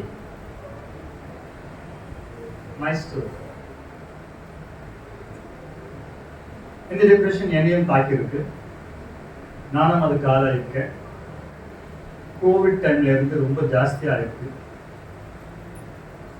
சின்ன வயசுல நடந்த சில சம்பவங்கள் என்னோட அதிகமா பாதிப்பாய் நடந்திருக்கு. ஒரு சில சம்பவங்கள் அடிக்கடி வந்து ஹிட் ஆகுது, நான் வந்து உணர்ந்தேன். சப்கான்ஷியஸ் மைண்ட்ல அது இருந்திருக்கு, எனக்கே தெரியாது. பட் நான் சொன்ன மாதிரி இல்லை, தனிமையா இருக்கும்போது, பெட்ரூம் போகும்போது, படுத்துட்டு இருக்கும்போது, தூக்கம் வராதப்போ, பாத்ரூம்ல இருக்கும்போது, டிராவலிங்ல தனியா பைக்ல போகும்போது, அந்த நேரத்துல இந்த தாட்ஸ் அடிக்கடி வருது. ரெண்டு சம்பவங்கள் மட்டும் நான் சொல்லுவேன். ஒரு சம்பவம், என்னுடைய மாமா வந்து எங்களுடைய, நான் சின்ன வயசு 6 வயசு 5 வயசு 6 வயசு, என்னுடைய மாமா எங்க அம்மாவை அடிச்சுட்டாங்க சொத்து பிரச்சனைக்காக. ஹைதர் கார்டன், கிருஷ்ணதாஸ் ரோட், அந்த பிளேஸ்ல நாங்கள் வாழ்ந்துட்டு இருந்தோம். அந்த பிளேஸ்ல எங்க தாத்தாக்கு 4 பசங்க, 2 பொம்பளை பசங்க, 2 ஆம்பளை பசங்க. அம்மா வந்து 2வது. ஸோ அவருக்கு என்ன பயம்னா, எல்லா சொத்தும் எங்க அம்மாவுக்கு கொடுத்துருவாங்க என்கின்ற ஒரு காரணத்துக்காக. ஏன்னா அம்மா தான் அவங்க அம்மா அப்பா, தாத்தாவை பாட்டியை பார்த்துக்கிறாங்க. 2 பேருக்குமே கை கால் விலங்குல. ஸோ அவங்களுடைய பாத்ரூம் போகிறதுல இருந்து இல்லை கக்கா கழுவுலேருந்து எல்லாமே அவங்க தான் பார்த்துக்கிறாங்க, அவங்க தான் பார்த்துக்கிறாங்க. அந்த இது பார்த்த உடனே பயம் வந்துச்சு. ஸோ இது நல்லா பார்த்துக்கிறாங்களே, ஸோ இந்த சொத்தெல்லாம் அவங்க எழுதி கொடுத்துருவாங்க இந்த காரணத்துக்காக பயங்கரமாக தொல்லை கொடுக்க ஆரம்பிச்சு. அவர் ஃபார்மெல்லாம் போயிட்டு வந்தார், இருந்தாலும் பணத்துக்காக ஆசைப்பட்டு அம்மாவை அடிச்சு, அப்பா வந்து ஜெயிலில் 3 நாள் 2 நாள் தங்க வச்சு. ஸோ நிறைய பிரச்சனை நடந்தது. இந்த சம்பவம் எனக்கு அடிக்கடி ஞாபகம் வரும். ஏன்னா அந்த ஃப்ரெஷ்ஷாக இருக்கு. நான் வந்து ஒரு 5 வயசு ஒரு உருட்டு கட்டி எடுத்து கையில் வச்சு நிற்கிறாங்க அவர் மாமா வந்து அடிக்கிறதுக்காக. அவர் வந்து பயங்கர ஸ்ட்ராங், பெரியவர். ஆனால் சின்னூண்டு இருப்பேன் நான். ஏன்னா அங்கே ஒரு வால் இருக்கும், அந்த வால் தான் அவர் வீட்டுக்கு பார்க்கறதுக்கும் போவார். அவர் அப்படி கிராஸ் பண்ணால் தலையில மண்டையில போடுறதுக்கு வெட்டுக்கடை வச்சுருந்தார். ஸோ இந்த சம்பவங்கள் எனக்கு அடிக்கடி வந்து பயங்கரமா கோவிடுக்கு அப்புறமா எனக்கு எதுக்கு நடந்துச்சு, அப்பா என் ஜெயிலுக்கு போகணும், அம்மாவா இவ்வளோ கஷ்டப்படணும் அப்படின்ற ஒரு அடிக்கடி தொடர்ந்து வந்துட்டு இருந்துச்சு. ஓகே, இது ஒரு சம்பவம். 2 சம்பவம் சொன்னேன். ஸோ 2வது சம்பவம், எங்கள் அப்பாவுக்கு ஒரு ஃப்ரெண்டு இருந்தார். அந்த ஃப்ரெண்டு வந்து ஒரு நல்ல ஃப்ரெண்ட் இல்லைன்றது அப்பாவுக்கு தெரியாது. ரொம்ப நடிச்சு பயங்கரமா ரொம்ப நல்ல பேர் வாங்கினார். பட் நடந்த சிச்சுவேஷன் என்னன்னா, சைல்ட் செக்ஷுவல் அபியூஸ் அப்படின்ற அந்த ஒரு அனுபவத்துக்குள்ள என்னை நடத்தினாங்க. சின்ன வயசுலேயே வந்து என்னை வந்து பர்சனல் ப்ரைவேட் பார்ட்ஸ் டச் பண்ணுறது, இந்த சினிமாவில் இருக்கிறதெல்லாம் காட்டுறது, இப்படி எல்லாம் பண்ணால் நல்லா இருக்கும்னு சொல்கிற மாதிரி ரொம்ப டீட்டெயில் நான் சொல்லுறது இல்லை. பட் இந்த மாதிரி சைல்ட் செக்ஷுவல் அபியூஸ் அவர் என்ன, நான் அப்போ வந்து மிஞ்சி பண்ணால் ஒரு 10 இயர்ஸ் இருப்பேன், 10-11 இயர்ஸ் இருப்பேன். என்னால் வந்து ஹெல்ப் பண்ண முடியல, கத்தவும் முடியல, பேசவும் முடியல. இது வந்து கரெக்டாக இல்லாமல் தெரியாத வயசு. ஒரு சின்ன உதாரணம் சொல்றேன் பாருங்களேன். 15 வயசு வரையிலும் லவ்னா என்னன்னு தெரியாது. 22 வயசுல ஒரு என்னுடைய ஃப்ரெண்டு, கிளாஸ்மேட், நான் நினைச்சேன் ஜாக்ஸ்ன்னு சொல்லுவாங்க, ஞாபகம் இருக்கா? ஜாக்ஸ்ன்னா என்னது? ஜெட்டி. பெண்கள் போடுறது பேர் பேண்டிஸ், கரெக்டா? நான் பேண்டிஸோட அர்த்தம் தெரியாம நான் நினைச்சேன் பேண்ட்டுன்னு போல. பேண்ட் ஃபர்ஸ்ட் ஒரே குழான்னா பேண்ட், 2 குழான்னா பேண்டிஸ் நினைச்சு ஒரு பொண்ணு கிட்ட போய் கேட்டிருக்கேன், நீ எங்க கடையில பேண்டிஸ் வாங்குறேன்னு கேட்டேன். அந்த அளவுக்கு வெகுளித்தனமா நான் வளர்ந்தேன். சீரியஸா சொல்றேன், இதெல்லாம் ரெக்கார்ட் பண்ணிட்டேன். அதான் edit பண்ணிட்டேன். Okay. So, எதுக்கு நான் சொல்ல வந்தேன்னா, அவ்வளோ வெகுளித்தனமா வளர்ந்த எனக்கு இந்த ஆள் என்ன பண்றாருன்றது என்னால ப்ராசஸ் பண்ண முடியல. So I underwent child sexual abuse 10 years, 12 years. எனக்கு ரொம்ப கஷ்டமா இருந்துச்சு. அந்த நேரத்தில் எனக்கு தெரியாது. ஆனால் இப்போ கோவிட் டைம்ல அடிக்கடி வந்து அந்த சப்கான்ஷியஸ் மைண்ட் இருந்ததுனால இந்த 2 சம்பவம் பயங்கரமா நிறைய பாதிப்புகள் வந்துச்சு. இதை சில பேர் எப்படி ஹேண்டில் பண்றாங்கன்னு பார்க்கும்போது நல்லாவே ஹேண்டில் பண்ணியிருப்பாங்க சில பேர். ஆனால் எனக்கு அதை ஹேண்டில் பண்ண தெரியாதனால எனக்கு அந்த கோவிட் டைம்ல பயங்கரமா ஷாக் ஆயிடுச்சு. ஜாஸ்தி தாட்ஸ் வர ஆரம்பிச்சிச்சு. கடவுளுக்குள்ள சண்டை போட ஆரம்பிச்சேன். ஆனால் ஏன் இந்த சுச்சுவேஷன் என் வாழ்க்கை நீங்க அலோவ் பண்ணீங்க? எனக்கு நடக்காம இருந்தா நல்லா இருந்திருக்குங்க. என்னை படிச்சது நீங்க தானே. இந்த சுச்சுவேஷன் வந்து நீங்க நினைச்சதை தடுத்து இருக்கலாமே அப்படின்னு சொல்ற ஒரு சண்டைகள் வந்து தேவனோட நான் போட்டு இருந்தேன். கோபம் ஜாஸ்தி ஆயிடுச்சு, வெறுப்பு ஜாஸ்தி ஆயிடுச்சு, இமோஷனல் ஸ்டெபிலிட்டி நான் சொன்ன சிம்டம்ஸ் எல்லாமே ஆல்மோஸ்ட் எல்லா சிம்டம்ஸ் ஐ அண்டர்வென்ட். ஒரு நாள் பெட்டுக்கு போகும்போது என்னுடைய பில்லோ நனைஞ்சிட்டு தான் இருக்கும் கண்ணீர்னால. எப்படி ஹேண்டில் பண்றது தெரியல. கத்துவேன் சம்டைம்ஸ் ஓப்பனாக போய் ஷேர் பண்ணால் யாராவது ஆகுமா, யாராச்சும் நினச்சிப்பாங்களா அப்படின்றதுக்காகவே நான் வெளியே போக மாட்டேன். இதை பற்றி யார்கிட்டையும் பேசுறதுக்கு எனக்கு பயம். ஈவன் ஆஃப்டர் அவ்வளோ ஓல்டானவருக்கு கூட. I hated my self. எனக்கு இந்த மேலே பயங்கரம் ஒரு ஹேட்ரட்னஸ். சார் நான் ஏன் வாழ்ந்தேன். 2 ஜூலை என்னோட பிறந்த நாள். யோக மாதிரி ஆயிட்டேன். யோகனஸ் நான் தெரியல. நான் பிறந்த அந்த தினத்தை நான் சபிக்கிறேன் அப்படின்னு சொன்னேன். நான் அப்படி சொல்ல ஆரம்பிச்சிட்டேன். 2 ஜூலை நான் சபிக்கிறேன்.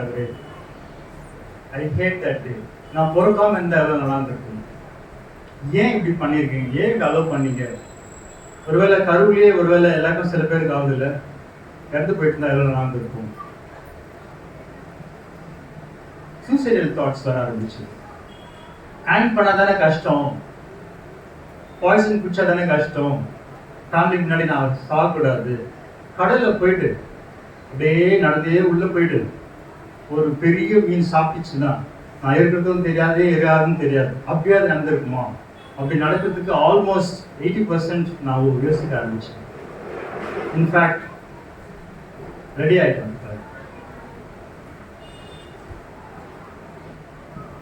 ஃபர்ஸ்ட் திங் என்னன்னா, யார்கிட்ட இதை போய் சொல்றது, எப்படி ஹேண்டில் பண்றது, என்ன பேசுறது, புரிஞ்சுப்பாங்களா, யாராவது ஹெல்ப் கிடைக்குமா அப்படின்ற கேள்விகள் தான் நிறைய வளர்ந்துச்சு.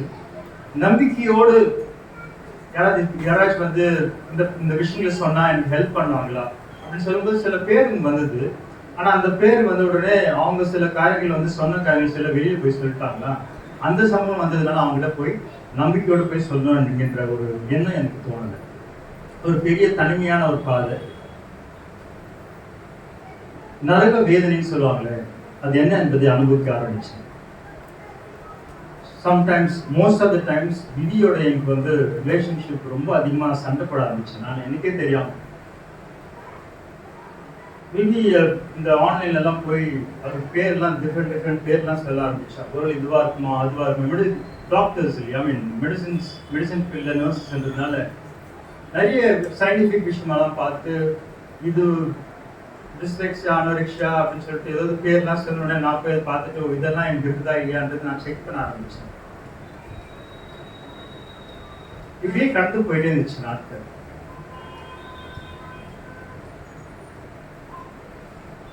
இஷ்யூ இதுதான், மேஜர் இஷ்யூ. சில பேருக்கு டிகிரி வந்து ஜாஸ்தியாக இருக்கும், சில பேருக்கு டிகிரி கம்மியாகும். அதாவது சில பேருக்கு 30-40% பாதிக்கப்படும், சில பேருக்கு 80-90% பாதிக்கப்படும். என்னுடைய விஷயம் வந்து ஆல்மோஸ்ட் 80% கிட்ட கூட சொல்லலாம். என்னை பார்த்து சஃபர் ஆகிறது பார்த்து விதிக்கு ரொம்ப கஷ்டமாயிடுச்சு. ஸோ விதிக்கு எப்படி ஹெல்ப் பண்ணுறதுன்னு தெரியல. நான் சஃபர் பண்ணுறது பார்த்துட்டு விதி வந்து பசங்களோட என்ன சொல்றதுன்னு தெரியாம சில விஷயங்கள் சொல்லுவாங்க. பசங்களை பயந்துட்டாங்க. 3 பசங்க.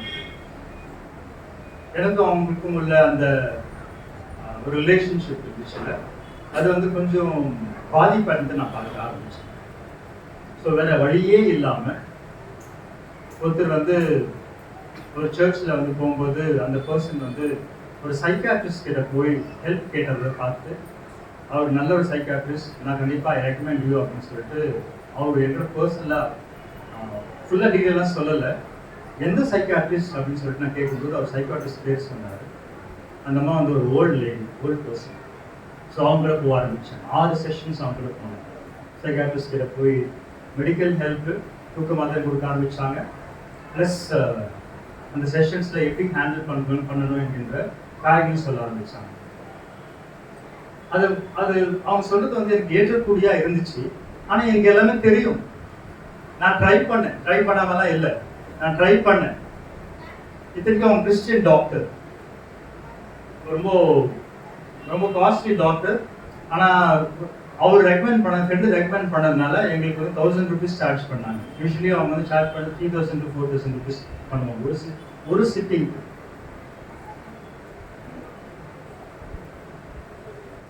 ஆறு செஷனுக்கு அப்போ அவங்க சொல்லிட்டாங்க, எனக்கு இதுக்கு மேலே எனக்கு ஹெல்ப் பண்ணுறது என்னன்னு தெரியல. I recommend you to a மேல் டாக்டர். டாக்டர் ஜோஹான் அப்படின்னு சொல்லிட்டு ஒருத்தர் இருக்காரு. அவர் சிஎம்சியில் வேலூரில் இருக்காரு. நீங்கள் வேலூருக்கு போக முடியுமான்னு கேட்டாங்க. நான் யோசித்தேன், வேலூருக்கு போய் தான் ஆகுனா போகலாம். நான் கேட்டேன், ஆன்லைனில் பண்ண வரான்னு கேட்டேன். நீங்கள் ட்ரை பண்ணி பாருங்கள், கேட்டு பாருங்க அப்படின்னு சொன்னாங்க. உடனே அவருக்கு வந்து ஒரு இமெயில் அனுப்பினேன். அவர் தேங்க் காட் அவர் ஒத்துக்குனார். நான் வந்து நீங்கள் வரணும்னு அவசியம் இல்லை, ஐ டூ இட் ஆன் ஆன்லைன். எவ்வளோ ஃபீஸ் எவ்வளோன்னு கேட்டார். நான் கேட்டேன். அவர் ஆல்மோஸ்ட் 2000 rupees சொன்னார். நான் சொன்னேன், சாரி எனக்கு அதனால கொடுக்க முடியாது. அப்போ நான் சொன்னேன். அவர் சொன்னார், ஓகே யாருமே நான் பண்ணதில்லை, உங்களுக்கு மட்டும் நான் பண்ணுறேன், சார்ஜ் 500 rupees ஒரு சிட்டிங். 2 பேரும் வரணும், நீயும் வரணும், வீடியோ வரணும்னு சொன்னேன். ஓகே டாக்டர், அது ரொம்ப பெரிய விஷயம் சொல்லிட்டு ஒரு 5 months முன்னாடி நடந்த சம்பவம். ஆன்லைனில் எவ்ரி சாட்டர்டே அவர்கிட்ட சைக்காட்ரிஸ்ட் கிட்ட நான் போக ஆரம்பிச்சேன். அவர் கிறிஸ்டியன் டாக்டர்ன்றதுனால பிப்ளிக்கலி ரொம்ப அழகான வேர்சஸ் ரிலேட் பண்ணி எப்படி ஹேண்டில் பண்ணுன்ற காரியத்தை ரொம்ப அழகாக சொல்லி கொடுத்தாரு. So this is a journey friends. Solution இருக்கு, இல்லைன்னு சொல்ல, சொல்யூஷன் நம்ம பார்க்க போகிறோம். ஆனால் எனக்கு ஹெல்ப் வேணும், எனக்கு இந்த மாதிரி ஒரு பாதிப்பு இருக்கு, எனக்கு இந்த மாதிரி ஒரு கஷ்டம் நஷ்டம் வந்திருக்கு அப்படின்னு ஃபர்ஸ்ட் ஆஃப் ஆல் நம்ம ரியலைஸ் பண்ணும்போது when we go, definitely God வந்து கதவுகள் தடுப்பார். ஸோ இப்போ சொல்யூஷன் பார்க்கலாம். What is the solution? இதுக்கு தீர்வு என்ன அப்படின்னு பார்க்கும்போது மெயினாக ஒன் பெஸ்ட் சொல்யூஷன் நான் சொல்கிறேன்.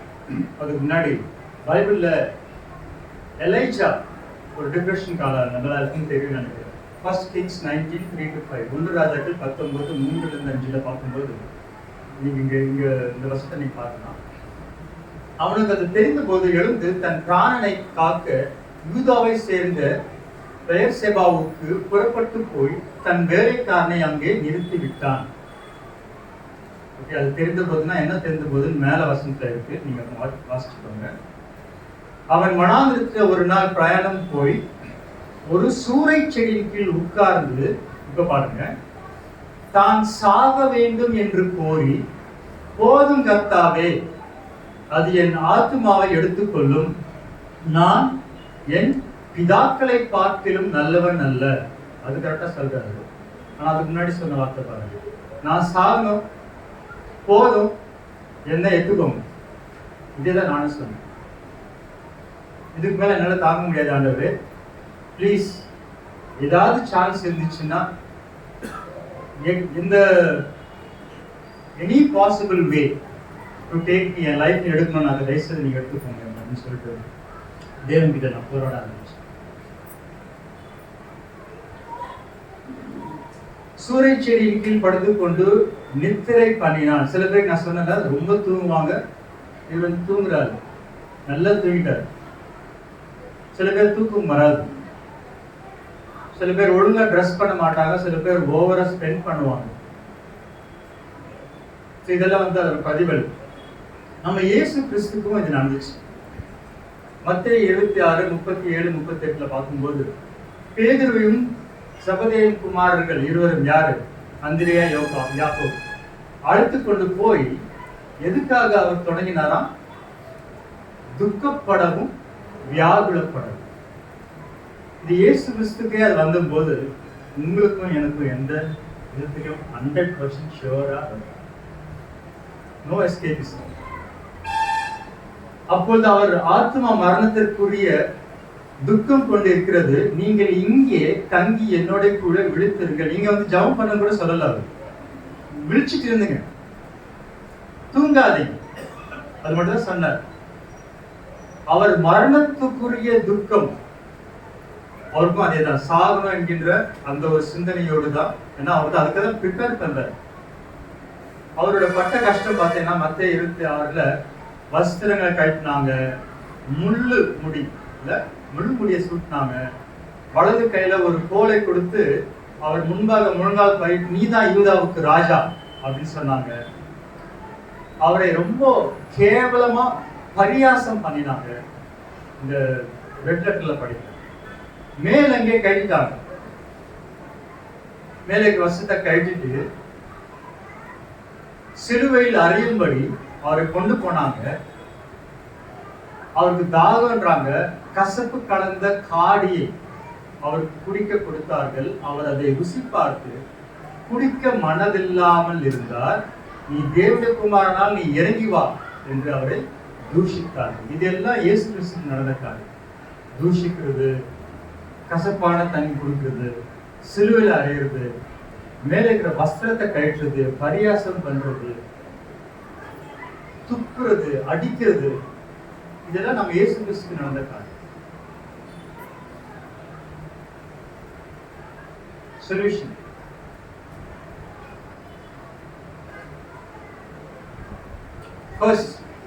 ஃபர்ஸ்ட் விஷயம் நான் செஞ்ச காரியம், தேவன் மேல கோபம் இருந்துச்சு, சண்டை போட்டேன், ஆனா நம்பிக்கையை இழக்கல. மறுபடியும் சொல்றேன், தேவனோட சண்டை போட்டேன், பயங்கர கோபம் இருந்தது, but I did not give up my hope on God. ஏன்னா தேவன் கண்டிப்பா காப்பாற்றுவார். அந்த சத்ராக் மேஷக் ஆபேத்நேகோ சொன்னாங்கல்ல, நான் விழ மாட்டேன், என் தேவன் காப்பாற்றுவார். அப்படி காப்பாத்தின கூட நான் செய்ய மாட்டேன். அந்த அளவுக்கு நம்பிக்கை தான் எனக்கு தெரியல. ஆனா நான் இது மட்டும் சொன்னேன், ஆண்டவரே எதுவா நடக்கட்டும், நான் உங்களோட பிள்ளை என்கின்ற அந்த நம்பிக்கை விசுவாசம் எனக்கு 100% இருக்கு. அதுல எந்த விதமான சந்தேகமே இல்லை. I'm going to stick with you. நான் உங்களோட தான் இருக்க போறேன். நீங்க நசுக்க போறீங்களா, நசுங்க, பரவாயில்ல. உயிர் எடுக்க போறீங்களா, எடுக்க, பரவாயில்ல. இதுக்கு மேல கஷ்டம் வரும்னு நினைக்கிறீங்களா, பரவாயில்ல, இட்ஸ் ஓகே.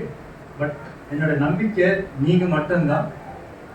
பிகாஸ் நீங்க தான் என்னை உருவாக்கினீங்க. உங்களுக்கு தெரியும், I want to just be with you, உங்களோட நான் இருக்க போறேன்ற ஒரு வார்த்தை நான் சொன்னேன். ரெண்டாவது முக்கியமான விஷயம், தேவன் எனக்கு நிறைய ப்ராமிஸ் கொடுத்தாரு. அது முக்கியமாக ஒரு ப்ராமிஸ் கொடுத்தாரு. சங்கீதம் 23:4 எவ்வளவுக்கும் தெரிஞ்ச வசனம், மரண இருளின் பள்ளத்தாக்கில் நான் நடந்தாலும் பொல்லாப்புக்கு நான் பயப்பட மாட்டேன், உமது கோலும் உமது தடியும் என்னை தேற்றும். அந்த வசனத்தை எப்படி ஒரு 50 தடவை மேலே சொல்லியிருக்கேன். மேலே அடிக்கடி சொல்லுவேன். Even though I walk through the valley of shadow of death, I fear no evil, for you are with me, thy rod and thy staff, they comfort me. இந்த வார்த்தை சொல்லி மனசுக்குள்ள இல்லை, வெளியில சொல்றேன். சொல்ல என்ன நம்பிக்கை ஜாஸ்தி வரலான்னு பார்க்க. அடுத்து நான் சொன்னேன்ல, இந்த சைக்காட்ரிஸ்ட் கிட்ட போனேன்னு சொல்லிட்டு. So I went to that person. உண்மையை சொன்னேன், சின்ன வயசுல நான் இந்த 2 சம்பவங்களையும் பற்றியும் சொன்னேன். ஸோ அவர் சொன்ன காரியம் ரொம்ப அழகாக ஸ்டெப் பை ஸ்டெப் நடத்திட்டு வந்தார். Seek godly help, godly people கிட்ட. ஒருவேளை மெடிக்கல் ஹெல்ப் வேணும்னா கூட தயவுசெய்து நீங்கள் தயங்கக்கூடாது. You have to go for medical help. In case உங்களுக்கு ரொம்ப என்ன மாதிரி ரொம்ப முத்தி போயிடுச்சுன்னா நீங்கள் தயவுசெய்து டாக்டர் கிட்ட போங்க. இல்லை உங்களை மாதிரிலாம் இல்லை, நான் ஓரளவுக்கு பரவாயில்ல இருக்கேனாக்கா காட்லி பர்சன் கிட்ட போய் நீங்கள் தயவுசெய்து யார்கிட்ட நம்பிக்கை இருக்கோ, யார் நீங்கள் நம்புறீங்களோ, யார் மேலே உங்களுக்கு வந்து ரொம்ப விருப்பம் இருக்கோ, பர்சனலாக வந்து எடுக்க முடியும்னாக்கா அவங்ககிட்ட தயவுசெய்து போய் ஷேர் பண்ணுங்க. கண்டிப்பாக அது உங்களுக்கு ஹெல்ப்ஃபுல்லாக இருக்கும்.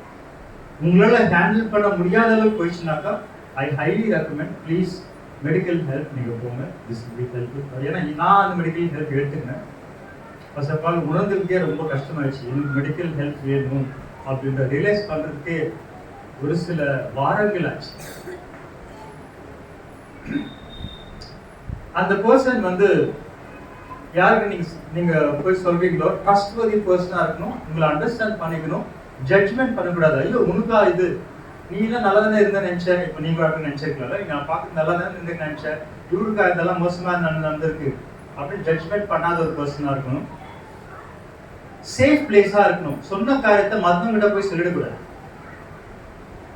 உங்ககிட்ட மட்டும் சொன்னா அந்த பர்சன் கிட்ட மட்டும்தான், வேற யார்கிட்டயும் சொல்லாத அளவுக்கு, சீக்ரெட்ஸ் மெயின்டைன் பண்ற அளவுக்கு, பிரைவசி மெயின்டைன் பண்ற அளவுக்கு, உங்களை பத்தி வேற எந்த பர்சன் கிட்டயும் சொல்லாத அளவுக்கு ட்ரஸ்ட்வர்தி அண்டர்ஸ்டாண்ட் பர்சனா இருக்குன்னா, ஆல் சைக்காலஜி சைக்காட்ரிஸ்ட் நம்பர் 1 அவங்களுக்கு வந்து இந்த ப்ராமிஸ் கொடுத்தாங்க. அதான் அவங்க ஓர்க் எடுப்பாங்க. வேற எந்த கரெக்ட் யாருக்கும் நான் வந்து சொல்ல மாட்டேன் ஓர்க் எடுப்பாங்க சைக்காட்ரிஸ்ட். அண்ட் தென் இன்னொரு விஷயம் இருக்கு, find your fashion, what you love to to. உங்கள் ஆர்வத்தை கண்டறியுங்கள். என்ன ஆர்வம் உங்களுக்கு இருக்கு, நீங்க என்ன செய்ய ஆசைப்படுறீங்க, என்ன செய்ய விரும்புறீங்க. சில பேருக்கு வந்து ஸ்போர்ட்ஸா இருக்கலாம், சில பேருக்கு மியூசிக்கா இருக்கலாம், சில பேருக்கு ஒரு கோர்ஸ், புதிய ஒரு கோர்ஸ் இல்லை படிக்கிற கோர்ஸா இருக்கலாம், சில பேருக்கு ஒரு பர்சன் ரொம்ப நாள் இவர் பார்க்கல, நான் போய் பார்க்கணும்னு ஆசைப்படுறேன், என்னோட சொந்தக்காரர், இந்த உறவினர், என்னோட மென்டார், என்னோட ஹெல்ப்பர் அப்படின்ற மாதிரி இருக்கலாம். சில பேருக்கு வந்து ஒரு ஒரு சூழ்நிலை கூட மாற்றலாம். ஒருவேளை வேற பிளேஸ்ல போயிருக்கு, அங்க போனா ரொம்ப நாள் ஆச்சு, நான் போய் அந்த பிளேஸ்ல போகணும்னு ஆசைப்படுறேன், தனியா இருக்குன்னு ஆசைப்படுறேன். So what you love to do, என்ன நீங்க செய்ய ஆசைப்படுறீங்களோ தயவுசெய்து நீங்க யூ ஹேவ் டு. சில பேருக்கு தெரியாது, நேற்று ஒருத்தர்கிட்ட பேசிட்டு அந்த பேர்லாம் சொல்ல மாட்டேன், ஒரே ஒரு கேள்வி கேட்டேன், ரொம்ப நாள் நீ மிஸ் பண்ண ஒரு காரியம் ஏதாச்சும் இருக்கா அப்படின்னு கேட்டேன். அவங்க சொன்னாங்க அப்படியெல்லாம் ஒண்ணுமே இல்லை, இல்லை யாராச்சும் பார்க்கணும் ஆசைப்பட்ட அது ஒரு காரியம் ஏதாச்சும் இருக்கா அப்படின்னு கேட்டேன். அவங்க சொன்னாங்க நான் இதெல்லாம் ஆசைப்பட்டதே இல்லை, ஆசைப்பட்டதெல்லாம் கிடைக்கவே இல்லை, அதால் ஆசைப்படுறது நிறுத்திட்டேன்.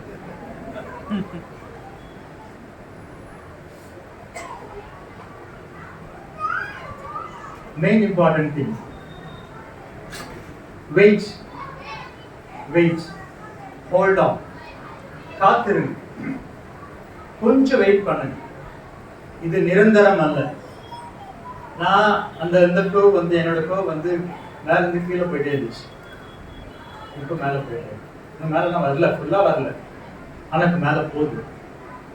ஐ was going deep and deep, பிட்டுக்குள்ள பாதாள அடிகளை போறது நான் பார்த்துட்டு இருந்தேன், இப்போ மேல போறத பார்க்குறேன், இன்னும் மேல ஃபுல்லா வரல. இதுக்கு நடுவுல பெரிய ஒரு கஷ்டம் என்னன்னா, நடுவுல ஒரு விஷயம் சொல்ல மாட்டேன், ஃபினான்ஷியல் கிரைசிஸ். இதெல்லாம் கோவிடுக்கு முன்னாடி எல்லாருக்கும் நான் சொல்லுவேன், கடன் வாங்காதுன்னு, வாங்குறது தப்பு, பைபிளுக்கு தான் போட்டிருக்கு அப்படின்னு இங்க நிறைய வாட்டி ரீச் பண்ணேன். ஆனா கோவிடுக்கு அப்புறமா நானே கடன் வாங்க ஆரம்பிச்சேன். எனக்கு வேற வழி தெரியும். கடன் வாங்கினா நான் சொல்றது அப்கோர்ஸ் பைசாவும் வாங்கியிருக்கேன், என்னுடைய நகர் கூட மீதியோட நகர் வச்சு அடமானம் வச்சு கூட வாங்கியிருக்கேன். நான் யோசிச்சிருந்தேன்னா இவ்வளோ நல்லா டீச் பண்ணோம், நல்லா ஸ்ட்ராங்காக இதெல்லாம் இருந்தோம், ஆனால் இப்போ நம்மளே இப்படி ஆகிட்டோம். அப்கோர்ஸ் தேவனுக்கு யாருக்கு சொல்ல என்னுடைய இல்லை, நான் அப்படிதான் இருந்திருக்கேன். ஆனால் ரியாலிட்டின்னு வரும்போது மினிட்டரி ஃபேஸ் லைஃப் வாழ்க்கை என்பது ரொம்ப வித்தியாசமானது. நம்ம 1000 தடவை இங்கே பேசலாம், ஆனால் ரியல் வாழ்க்கை பார்க்கும்போது என்ன கடந்த அந்த 6 வருஷமா வாட் இஸ் ரியாலிட்டி என்பதை காமிச்சார். நான் ஃபுல்லாக சர்ச்லேயே வெளியே பொருந்து வளர்ந்தோன்னு சொல்லலாம், ஆனால் கடந்த ஒரு 6 வருஷமா வெளி உலகத்தை பார்க்க ஆரம்பிச்சேன். இதுதான் உலகமா? வெளி உலகம் ரொம்ப மோசமானது, ரொம்ப மோசமானது. எந்த நேரத்தில் வேணா எங்க வேணா நீங்க விழுந்துடலாம். நீங்க ஸ்ட்ராங்கா இல்லைன்னா, கடவுளுக்குள்ள ஸ்ட்ராங்கா இல்லைன்னா, தேவனுடைய வார்த்தைக்குள்ள நீங்க ஸ்ட்ராங்கா இல்லைன்னா எந்த நேரத்தில் விழுந்து சான்சஸ். ஸோ இதெல்லாம் ஸ்ட்ராங்கா படித்துட்டு பிறகு தேவன் எடுத்துன்னு போயிருக்காரு. It doesn't mean that I am still any time யார் நிற்கிறேன் என்று நினைப்பவன் விழாதபடிக்கு எச்சரிக்கையாக இருக்கிறார்கள். இந்த வசனம் உங்களுக்கு தெரியும் நினைக்கிறேன். If you think you can stand firm, be careful lest you can fall. Anytime you can fall. நான் சூப்பரா இருக்கேன், எனக்கு எல்லாம் கஷ்டம் வந்து பார்த்துட்டேன், இதுக்கு மேல கஷ்டம் வர நினைச்சேனாக்கா அப்பதான் ஆமாமா ராஜா வா, இன்னொரு கஷ்டம் இருக்கு வா. நான் தான் சொன்னேன் தேவன் கிட்ட, ஆனால் எவ்வளவு கஷ்டத்தை பார்த்துட்டேன், இதுக்கு மேல என்ன கஷ்டம் பார்த்துக்கலாம் வாங்க. போட்டாரு அடி, இன்னும் கூட ஏஞ்சிட்டு முடியல. நான் ஏஞ்சிட்டு இருக்கேன். I'm just coming out. Good news is I'm coming out. மரண இருளில் பள்ளத்தாக்கில் நடந்தாலும் நான் பொல்லாப்புக்கு நான் பயப்படி, தேவனே நீர் என் கூட இருக்கிறீர், உங்களுடைய கோலும் உங்கள் தடியும் என்னை தாங்கும். இன்னொரு வசனம் இருக்கு, வாலிபர் கூட இடறி விழலாம், ஆனால் கர்த்தர் மேல் காத்திருப்பவர் ஒருபோதும் புது பலனை அடைவார். இந்த 2 வசனம் அடிக்கடி நான் சொல்வேன், வாய் திறந்து சொல்வேன், மனசுல வாய் திறந்து சொல்வேன். கேட்கிற அளவுக்கு வழியில போகும்போது ஹெல்மெட் போட்டுருப்பேன், கத்தி பேசுவேன், வேற கேட்காதுல்ல, ஹெல்மெட் தான் கேட்டுருப்பேன். இந்த வசனம் சொல்லி சொல்லியே நான் டிராவல் பண்ணிட்டே இருந்தேன். ஸோ இதுதான் சொல்யூஷன்ஸ். எனக்கு நான் கடந்து போன பாதையில வந்த சொல்யூஷன், உங்களுக்கு வேற சொல்யூஷன்ஸ் தயவுசெய்து அப்ளை பண்ணுங்க. பட் கடைசியில ஒண்ணு ஹோப். தயவுசெய்து நம்பிக்கை எடுக்காதீங்க. உடம்பு மேல கோவப்படுங்க, திட்டுங்க, பரவாயில்ல, ஆனா அவர் விட்டு போயிடாதீங்க. He cannot help you if you leave him. ஏன்னா அவர் சொல்லிட்டா நான் கூட எப்பவுமே இருப்பேன்னு சொன்னார். தலைகள்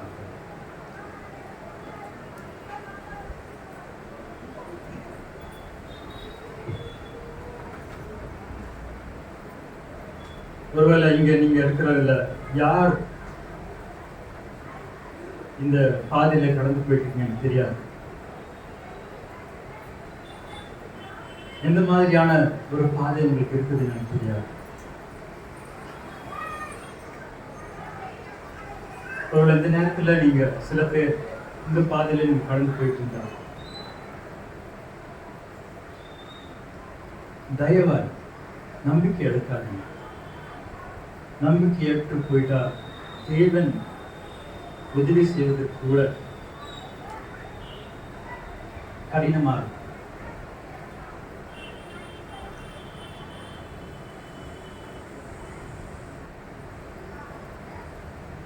நம்பிக்கை தான் வாழ்க்கை. அதன் பேர் விசுவாசம். விசுவாசத்தை மற்றும் காத்துக்கொள்ளுங்க, விட்டுறாதீங்க.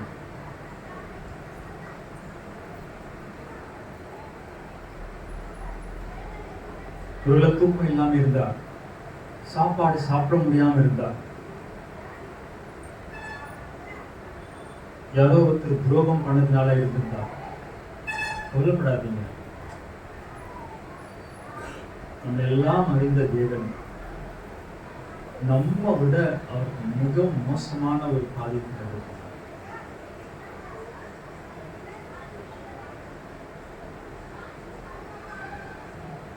கர்த்தருக்கு நம்ம விட்டு கொடுக்கலாம். ஒருவேளை ஏதாச்சும் ஒரு காரியம் உங்கள் மனசுக்குள்ள பாதிப்பு இருந்தாலே இந்த நேரத்தில் உங்களுக்கு பாதியில நான் கொடுக்குறேன், உங்க கையில நான் கொடுக்குறேன். எனக்கு உதவி செய்யுங்க, எனக்கு ஹெல்ப் பண்ணுங்க. எனக்கு எப்படி ஹேண்டில் பண்றதுன்னு தெரியல, ப்ளீஸ் நீங்க தான் அந்த வேலைக்கு எல்லாமே. நீங்க கேட்கும்போது தேவன் உதவி செய்ய வளர்றார்.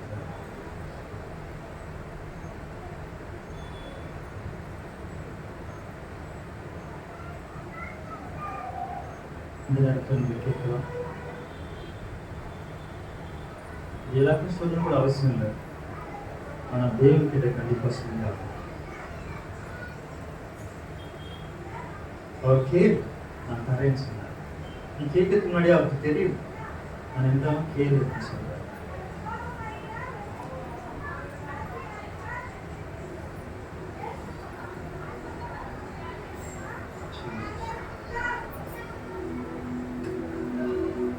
கொடுக்கலாமோ,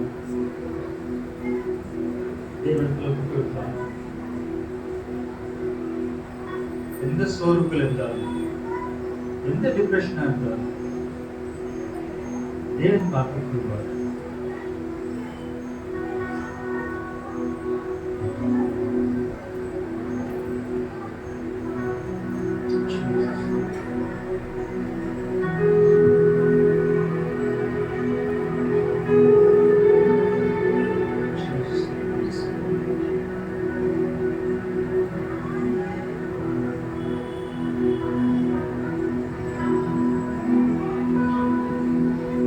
இரவெல்லாம் உறக்கமே இல்லை, வியாதியால் மனக்கவலை தாங்குவோர் யாருமே இல்லை. நீரே பார்த்துக் கொள்வீர். இரவெல்லாம் உறக்கமே இல்லை. வியாதியால் மனக்கவலை தாங்குவோர் யாருமே இல்லை.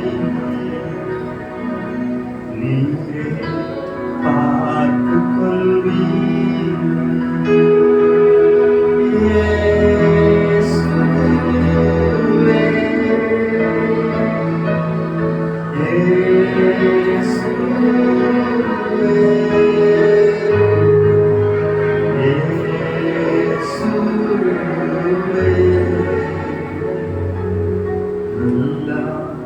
எனக்கு நீரே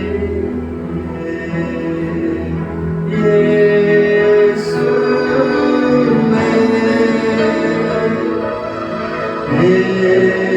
இயேசுவே,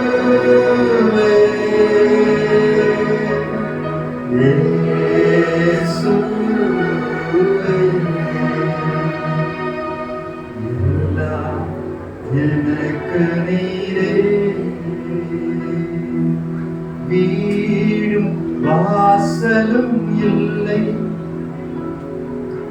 உற்றார் உறவினர் தொல்லை. எங்கே ஓடுவேன் நான் உமது சமூகத்திற்கே. வீடும் வாசலும் இல்லை, உற்றார் உறவினர் தொல்லை. எங்கே ஓடுவேன் நான் உமது சமூகத்திற்கே. இயேசுவே,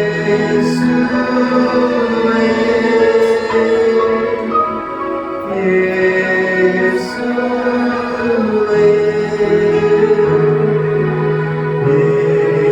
இயேசுவே, எனக்கு நீரே.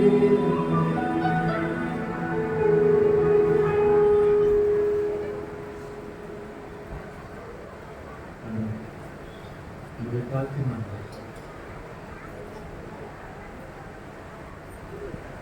உம்முடைய அன்பு மாறாததற்காக சிலுவிலே நீர் பட்ட அந்த மரண பாடுகள், கஷ்டங்கள்,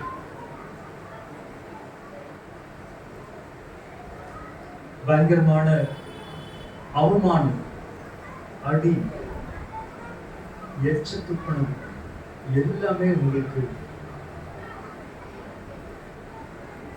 வேதனை கொண்டதா இருந்தாலும் அதையெல்லாம் கடந்து போனோம். எங்களுக்காக, எனக்காக கடந்து போனோம். அதுக்காக நன்றி இயேசு. எங்களை புரிஞ்சுக்கிற ஒரே தேவன் நீர் மட்டும்தான். மரண இருள் பள்ளத்தாக்கில் நடந்து போனா கூட நீங்க எங்களோட இருக்கீங்க.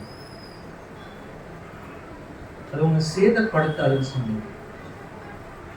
தண்ணீரோ நெருப்போ உன்னை சேதப்படுத்தாது என்று சொன்ன வார்த்தையின்படி எங்களோடு கூட நீங்களும் சேர்ந்து கஷ்டப்படுறீங்க. அதுக்காக எங்களை கட்டி தழுவுறீங்க. அதுக்காக கலங்காது திகையாதுன்னு சொன்னீங்க. அதுக்காக நமக்கு நன்றி. இங்க யாராவது கஷ்டப்பட்ட பாதையில் கடந்து போயிட்டு இருந்தா, ஆண்டவரே எங்களுக்கு தெரியாத உமக்கு நன்றாக தெரியும். ஒருவேளை மனுஷங்கிட்ட சொல்லாம இருக்கலாம், ஆனா உங்களுடைய கண்கள் பார்த்து கொண்டிருக்கு. உள்ளத்தின் ஆழத்தில் இருக்கின்ற வேதனை நீர் அறிவு, உள்ளத்தின் ஆழத்தில் இந்த கஷ்டத்தை நீர் அறிவு. உன் கண்களுக்கு முன்பாக எதுவுமே மறைச்சி இல்லாதது, எல்லாமே தெளிவா தெரிந்த வாசலாய் இருக்கிறதுக்காக கரம் பிடிச்சு நடத்துங்க. உங்களோடு இருக்கும்படி அழைக்க இயேசு நாமத்தில்